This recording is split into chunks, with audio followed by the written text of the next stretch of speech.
welcome to another edition of Achievement College, my step-by-step guide to getting you that gamer score. This is Aussie Gamer 17, and this is part 2 of my 100% walkthrough for beginners for Elden Ring. Now, in the last episode, we actually cleared out that whole camp. I have rested, and all the enemies in the camp have respawned, but we don't need to worry about them. We are actually going to be going that away, and we are going to take on our next boss. We're going to be taking on a boss called the Mad Pumpkinhead, and we're going to do it without taking any damage. Super easy. We're still early in the game, and we're going to beat another boss without taking any damage. I'm super excited to show you. Now, because we're going to take on a boss, what I like to do is use up all of our runes so we don't risk losing runes while we fight the boss. You know, if you're following along and you don't quite manage to pull off the strategy that I've got and you die, I don't want you to be risking too many runes. The other thing we're going to do is we're going to run straight to the boss once we finish here at the side of Grace, avoiding all the enemies. The reason we're avoiding all the enemies is so that we don't accrue a lot more runes and then risk those runes when we get to the boss, and we don't use up our health and our focus points getting to the boss.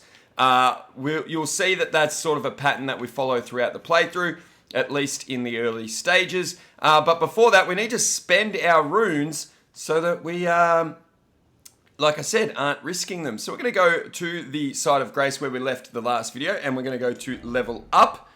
I want to level up intelligence to 17 and dexterity to 15. You should have enough runes if you're following along. If you do find yourself a little bit short, you've got two options. You may have had way better luck than I had in the first video, and you may have accrued some golden runes. You can use however many of those you need in order to make the runes up to the amount we need to do the leveling up that I have just done. So intelligence to 17 and dexterity to 15. The other option is you go back and clear out the camp again using the same method in the previous video, or your own method. Clear out the camp, that'll earn you a bunch of runes, and then you come back here and spend them to do the same leveling up that I just did. I did not mean to back out of the resting place. The other thing I want to do is I want to make sure our flasks are on 0 and 4. 0 healing flasks and 4 focus point flasks. That's the plan. Okay, do that. And like I said, now we're going to run straight to this boss. I'll show you how to get there. We're not going to worry about passing go and collecting $200. We're going to go straight there by heading southeast along this road here. We will, after defeating this boss, I'll come back through this area and I'll show you how we can take out all of these enemies as easy as possible. But before we do that now, avoid this glowing ball there on the left there, the Dung beetle. Avoid that, because if you startle him, he'll run away and disappear. We don't want that to happen. Don't worry about that loot. Don't worry about this enemy here. He'll probably aggro and chase us. You'll hear the music. Nope, he didn't. And we're going to head across this field and avoid the giant trolls, but we will be taking on those giant trolls in this same video as this Mad Pumpkinhead. But head up to the left here. We can pick up that flower. Find this little doorway here in the ruins here. Hop off our horse and then head down these stairs inside here. Now, I forgot to mention, probably before we leave the side of Grace, what you want to do is have your wolves ready, and we also want our magic staff ready. Okay, plan time. This, of course, is the fog or the mist, and going through here is going to start the boss fight.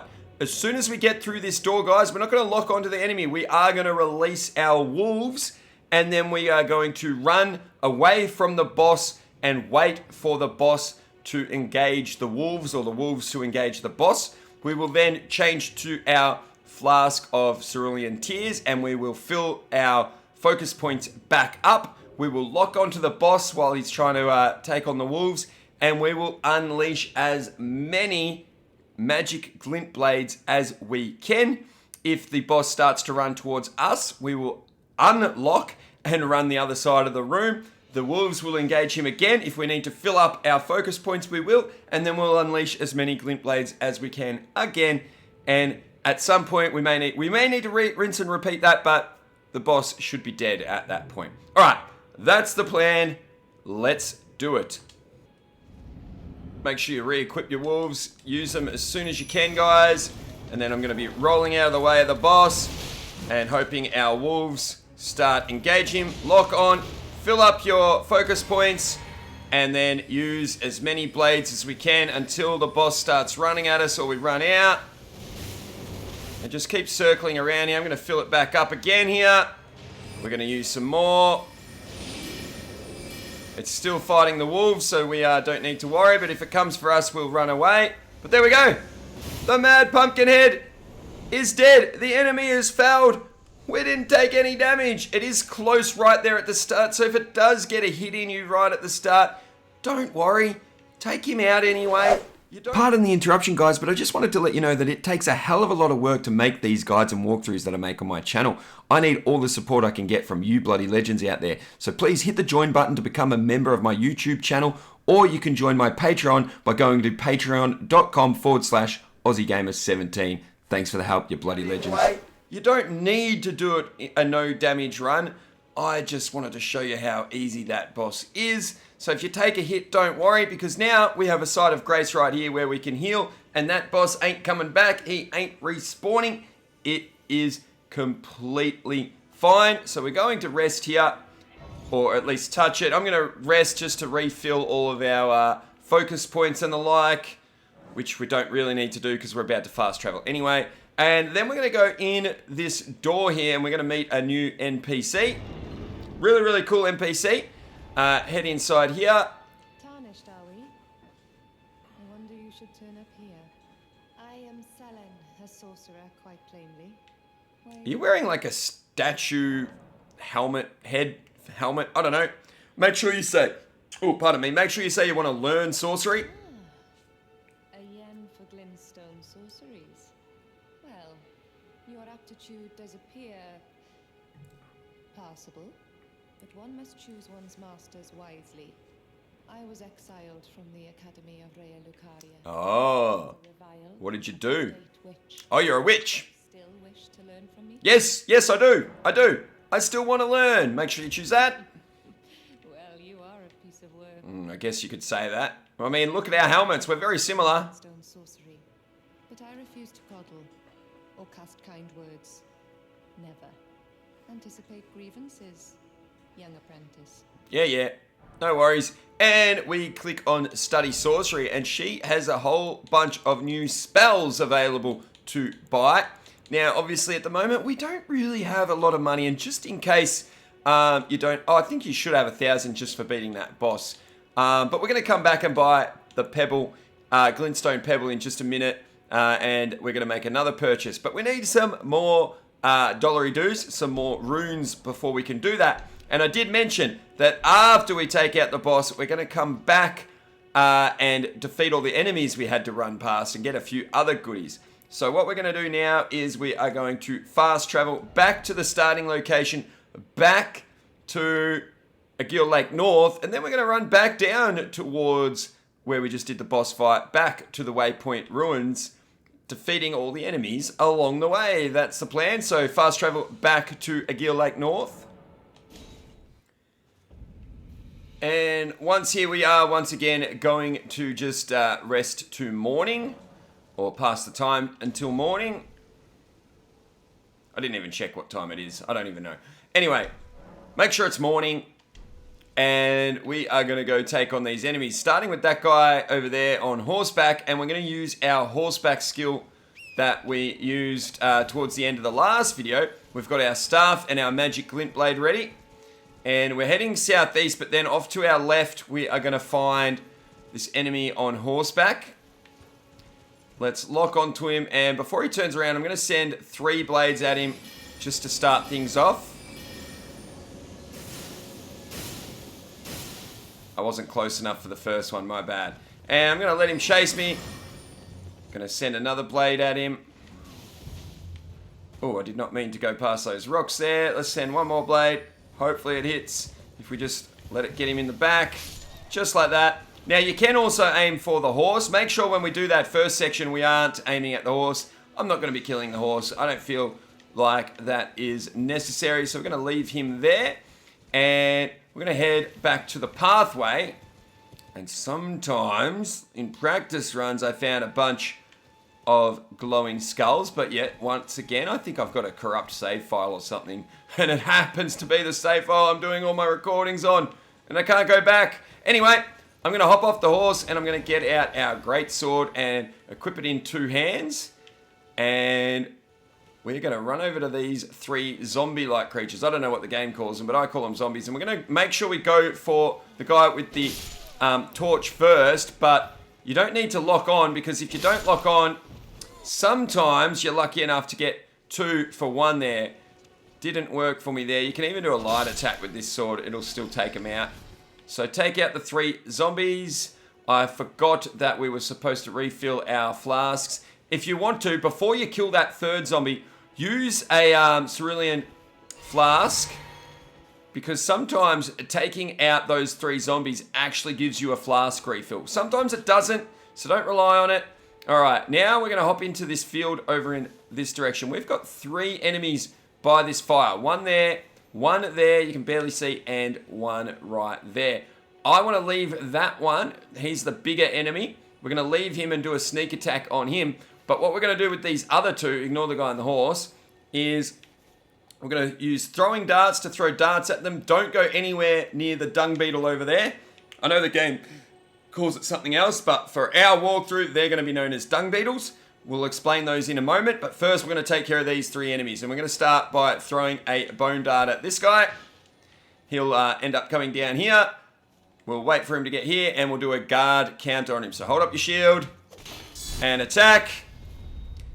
If you get unlucky, he might do a combo attack on you, and you might lose a tiny bit of health, but not an issue. Not an issue.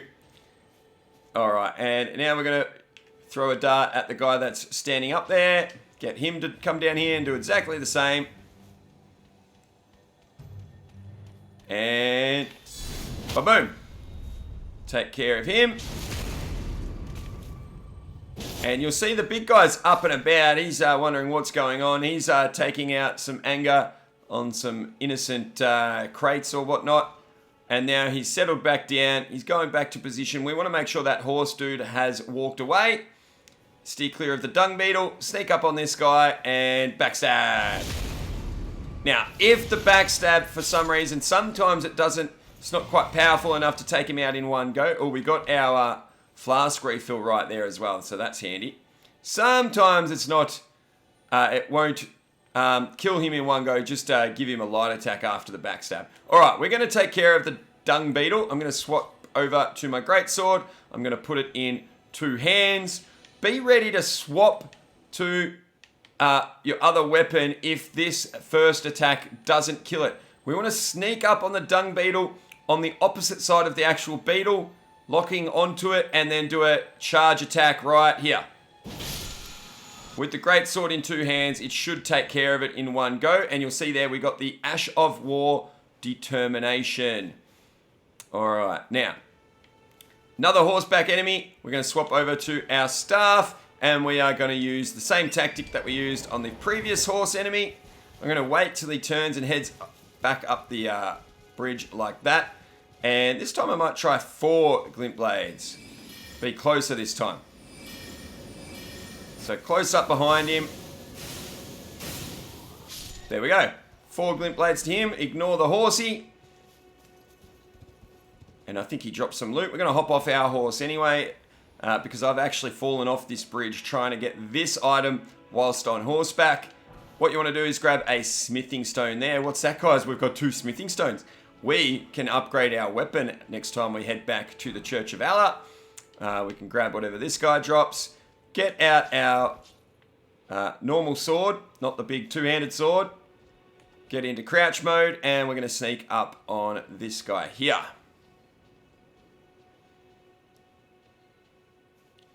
Try and get in behind him. If these bits of wood don't get in the way. Backstab.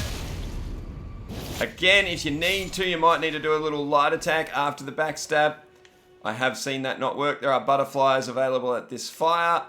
Okay, now if we look over there, the giant trolls are heading this way. while we wait for them, we do want them to come over here so that we can fight them without any other enemies interrupting. And that includes these enemies that are down here. There's a group of 4 enemies here that we're going to take out while we wait for the trolls. Now, the enemy at the back there has a crossbow. That's the only one you really, really need to watch for. This first one, I am going to throw a bone dart at, get him to run over towards us. Same as the enemies earlier. We are going to do a, whatchamacallit, guard counter. Take him out. Oh, there's my glowing skull too. All right, I'm going to wait.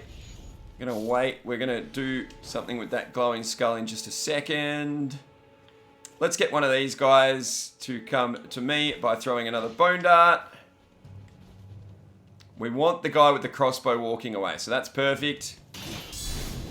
Guard counter on him. Oh, the other guy's coming as well. He's coming over, so let's get our guard counter back up. Guard counter for him. Take care of him. And then what we want to do is run towards the guy with the crossbow. Crouch and lock on. Get right up behind him and do a backstab. Couldn't have planned that any better. It's almost like I did plan. Oh, wait, I did plan it. Ha.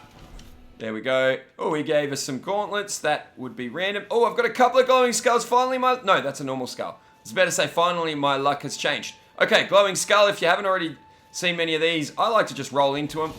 That breaks them up, and you can get the golden rune out. Finally, we have a golden rune. Normally from here, I sometimes have 10 by this point in the game. Is that another glowing skull? It is. Maybe my luck has changed. All right, we'll go and grab this one. We're going to change over to our staff. As long as you don't get too close to them, it doesn't matter. Golden rune again. Okay, we are going to take on both of these trolls. Killing the trolls gets you 1,000 golden runes each. Or at least it did last time I looked. So what we're going to do is pick one of them, go over behind it, and we are just going to launch as many magic glint blades as we've got available. And then we will fill up our focus points. We'll send in some more glint blades. Look, you can go up to them and take out their legs and drop them, and then you get a really, really cool move that you can do on them when they fall. Make sure you go to their head. If they do fall to their bellies, go to their head and do a cool finishing move. But if you want to make sure you don't take any damage, just do it this way. Just making sure I don't waste any here. Oh, one more. And we'll send one over to the other guy now as well. Once you take out the first troll, he'll fall, and the other one can't go anywhere. He can't carry or tow the wagon by himself, so he's stuck there. And we're going to rinse and repeat. We're going to do the same move. Oh, I want to aim up at his torso. And as long as you don't go close to him, he'll just stay there and cop all the hits, guys. We need to fill up our magic glint blade again. And we should have just enough. Now, my advice, if you don't have enough magic and you're stuck like this, I know I could use one more magic glint blade. Just roll up to him, heavy attack, and then roll away. He will stomp at you after the heavy attack if he's not dead, guys. So, attack, roll away, attack, roll away. There we go. We got our... Ooh. We probably could have waited for the trolls to get a little bit further up that way. We're going to avoid those guys for now because we don't have any flasks left at all. But what we do want is in the back of this wagon. Got no flasks and hardly any focus points. So just jump up into the back of the wagon. Grab a weapon. The great axe, and we're going to hop away, and we are going to go take on these enemies down here. But look at that, guys. We've got over 4,000 runes because we took on those guys. We are going to do a little sneaky. In fact, I'm going to change to my greatsword. I'm going to put it in 2 hands. I'm going to do a normal attack on this guy. And on this guy. Pick up any loot. Let's get that guy. We'll try and lock on. It does make it easier. And same with that guy. We may get some flasks for taking them out. We may not. No, we didn't. Because I didn't. Normally, if he had magic left, I'd go and do our horseback strategy on that guy. But we're going to leave him. Oh, I left some loot over here. Let's go get that. Sometimes, I'm just getting my normal sword ready. Sometimes the bad guys from up there drop down when you get too close here. So just keep an eye on that. If they do, guard counter is your friend there. But now that we've done that, we're going to head back up here. You could just fast travel now back to, what's it called again? Waypoint Ruin Cellar, where we fought the Pumpkinhead. We're going to head down there ourselves now. So back in here, back down the stairs. If you run, those enemies won't bother you. Actually, don't rest there yet. We're going to go straight back to Salon. Young apprentice. First things first. You are a tadpole when it comes to magic. I'm a what? Without the legs to walk. So, to become a sorcerer, first, you must face your ignorance. What is she talking about? Ignorance? So we start learning. Okay, we're going to study sorcery. We are going to buy the Glintstone Pebble ability. And we're also going to buy the Glintstone Arc. I've been doing some mucking around with the Scholar's Armament, but we may come back later for that. I'll work it out. But yeah, we're going to buy Glintstone Pebble and Glintstone Arc. Two very cool moves I enjoy. So we'll buy both of those for now.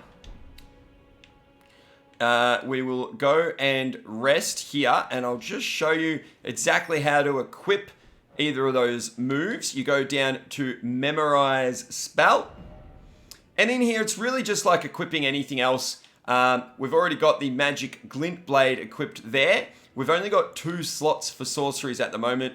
We'll learn how to get more memory slots, I think they're called, a little bit later. For now, we've only got 2. So I'm going to pop into the second slot, the Glintstone Pebble, and we may make use of that in the next video. Because guess what, guys? That is the end of this video. I want to thank you all so much for watching. Hope you're enjoying this series. I know this video is a lot shorter than the last one. I just wanted to include the Pumpkinhead boss fight, or the Mad Pumpkinhead, and those 2 trolls. And I can't wait. I already can't wait to record video or part number 3 for you guys. So like I said, if you're enjoying it, give us a thumbs up, post a comment, and of course subscribe. Can't wait to continue. If you want to help me make more videos like this, don't forget to become a member of Aussie's Army here on the channel by hitting join, or go over to Patreon where you can become a member of Aussie's Army for just $1. There's the bell, guys. You know what that means. Class dismissed.